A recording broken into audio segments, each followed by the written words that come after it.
has been 1 month since having my little baby boy, actually a little bit more than that, but being a stay-at-home mom. So basically just what I mean is I'm just completely, my time is devoted to my child and my house for a month. Here are some of my thoughts. I think the biggest thing about having just had a baby, and babies honestly need a lot more than you probably think that they do. And I really think, and I have thought this before I had a baby and now obviously after, but I really think that people just underestimate the amount of time and effort that it takes to have very young children, like a literal baby. They just are dependent upon their mothers specifically, but also their fathers for so much. And their bodies are like growing and developing so much, and you're feeding them literally from your body. So your body needs a lot of food, and just there's a lot that goes into all of that. Right now, my baby feeds every 2 to 3 hours, and he'll feed for an hour-long stint generally. I mean, it might not be a total hour, it might be more like 40 minutes, but he feeds for a very long time to empty everything out and get the full nutrients he needs. We're feeding for a very long time. And then you have their like little wake window that they have as little baby newborns, and it's so cute. That's when they're smiley and fun, and he smiles occasionally, but it's, it's just social smiling. When it's that age, it's not at anything. It's just like, oh look, what can my face do? And then after that, they have a sleep period, which in a lot of cases, I didn't really know this as well, but a lot of infants, until they're really like 4 or 5 months, they don't actually know how to fall to sleep on their own.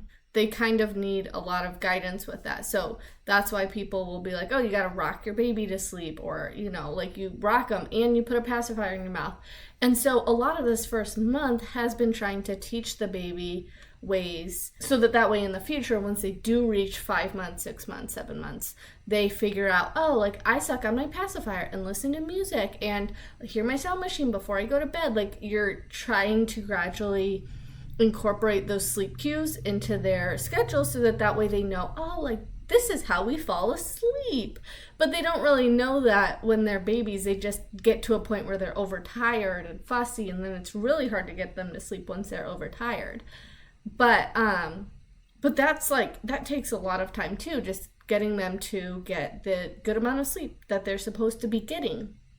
And all of that is time that you're taking to develop in your little child and gradually help them grow and learn all of the things necessary for living as a human being and loving, and the capacity for trust and all of these different things. But I really think that a lot of people genuinely underestimate how much time all of that does take. And I think obviously many women who do work are stay-at-home moms for this period of time when their baby is literally just born.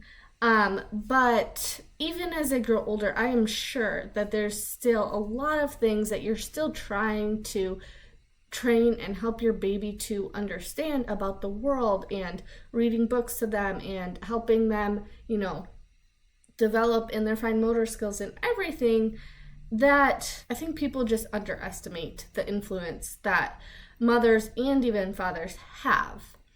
Another thing that I found is interesting is a lot of the daycare movement must have encouraged people of like, it doesn't matter who's taking care of the needs of your baby. Like the baby doesn't realize that you're dropping them off at daycare. They don't know who's who as long as their needs are being met.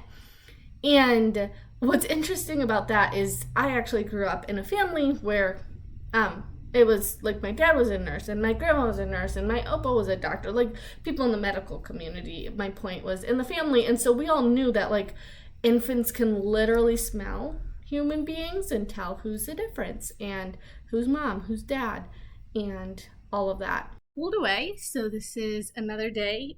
Just continuing what I was saying, to go back to talking about how babies do understand and they can smell, and they have a very good sense of smell, and then every human being has a unique scent. And so they do kind of use that to help understand who's who. And also, we know, which is why people will play music to their babies when they are in the womb, that babies can hear. And so they can discern voices, they know who's who when the voices are talking. And so I think what another thing that a lot of people underestimate is the fact that even if the baby doesn't know who's who, even if they're going to daycare, it doesn't matter. Their needs are being met at a very basic level. Like a lot of mothers who are having babies want to have babies because they enjoy babies and children in general. Like not all women, like some women love their own children very, very much, but they're not like, oh, I love babies and every single little child in general. But like, for instance, for me, I've always loved children. I love taking care of other people's children. I've loved doing all of that. Like even at daycare, I loved, discipling and just talking with the little children there, or the toddlers, or like taking care of the babies. It's just been very natural for me. And so I have looked forward to having my own baby. Like I look forward to the baby stage, not just because it's going to help the baby long term and help, have them have a settled and calm nervous system, less high levels of cortisol and stuff like that, those are like studies that they're coming out with, that they notice that children who are in daycare have higher levels of cortisol and stress hormone. But just because I enjoy it for me. And I think that there's a lot of women out there who, once they have their own babies, they realize that they enjoy it for them. It's not just for the baby, that they're just doing everything like, oh, is this going to impact the baby for super long term? And like I said, there is evidence to show that it absolutely does. But even that aside, most mothers want to be with their babies. Like they had a child because they want to be with that child. And I think a lot of them just feel pressured to have to go back to work, or to do like all these other extracurricular activities just by the culture. But I think the majority of women enjoy the fact that they had a child, they wanted to have a child, and it's because they like taking care of children and their babies, and they enjoy the cuteness and the chubs. So I think that plays an important aspect as well. Overall, I do think that becoming a mother, so far as I'm into it right now, does make you it forces you to be a better, more responsible human being in general, because there are things that you do not want to do. I hate getting up in the night. I'm not one of those people. I like my sleep. I really do. I'm a more sane, fun, energetic human being with sleep. I enjoy my life a lot better. But I absolutely knew and was aware that having a baby meant you have a lot less sleep. And so, obviously, as you can tell by my eyes, probably, I'm a sleepy human being for right now in the stage that I'm in, this newborn stage.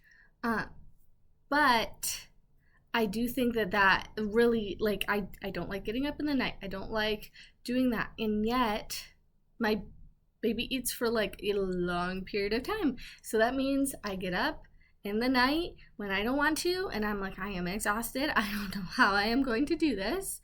And you force yourself to do it because you have to, because there's another human being depending on you. Like, you can't not do that.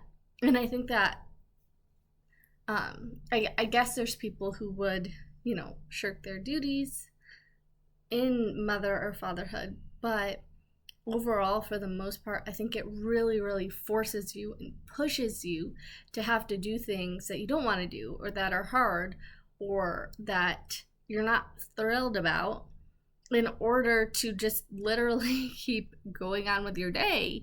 Like, you have to have those wakings. You have to have, feed the baby every, 2 to 3 hours, so that way he's gaining enough food, even when it hurts. or even when it's inconvenient or when it doesn't work with your schedule.